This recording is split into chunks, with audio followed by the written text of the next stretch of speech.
aga seda mõistmist ja hingesoojust ja hoolimist ja teineteise jaoks või üksteise jaoks olemas olemist, et see on minu meelest kõige tähtsam. Kõike muuga saab hakkama rahadega, asjadega, aga kui üksteise jaoks olemas ei ole, siis ei ole mitte midagi.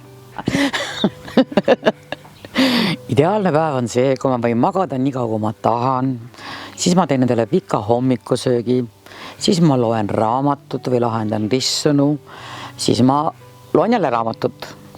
Mul on väga piinlik, aga selles ideaalses päevas ei ole ei lapsi ega lapsi. Ma saan aru, et see ei ole eriti aastaemalik, see ei ole eriti vanaemalik, aga see on minu ideaalne päev, kui ma ei pane televiisorit mängima, raadiot ka ei pane mängima, arvutusse ei lähe, lihtsalt kulged niimoodi või nagu öeldakse, et lihtsalt molutad. Siuke molutamise päev on ideaalne päev. Tütred ja lapselapsed, see on kõige suurem saavutus, mis mul on, ja ma olen selle üle kõige õnnelikum. Midagi paremat ei oska tahtagi. Just heas ja halvas, nemad teaksid, et see uks on alati lahti, ükskõik mis ka ei juhtuks või mis ei oleks. Nii lihtne see ongi. Mina soovin, et kõik oleks õnnistatud sama hea emaga, nagu meil on. Ja mina ütlen, et me on meeletult ja ääretult oma emaga vedanud. Toetame üksteist, oleme üksteise jaoks olemas ja see on nii vinge. Jah, varsti näeme. Aitäh sulle, et sa oled. Tere! Tere Konda. Ja mina olen Tere Kordad. Rõõm teid näha siin meie. Läänemaast ema. Aitäh! Aitäh!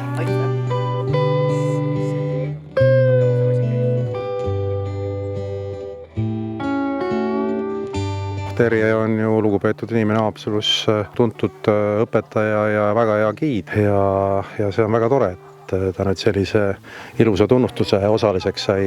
Inimesed valisid tema Läänemaa aasta emaks. Väga hooliv, mõistev, laia silmaringiga, alati olemas, saab lastega väga hästi läbi. See hea suhtlemisoskus, ükskõik mis inimestega, mis iganes situatsioonides, et ta leiab nagu ühise keele.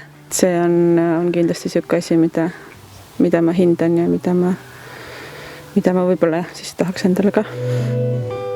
See ütleme, et tal on naljakas niimoodi, et tal on nagu juuksed sellised nagu siilill.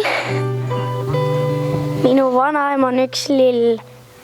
Ta on karikakralill. Ta korjab karikakraid, ta vaheb ka roose. Minu vanaema on tore ja kraps.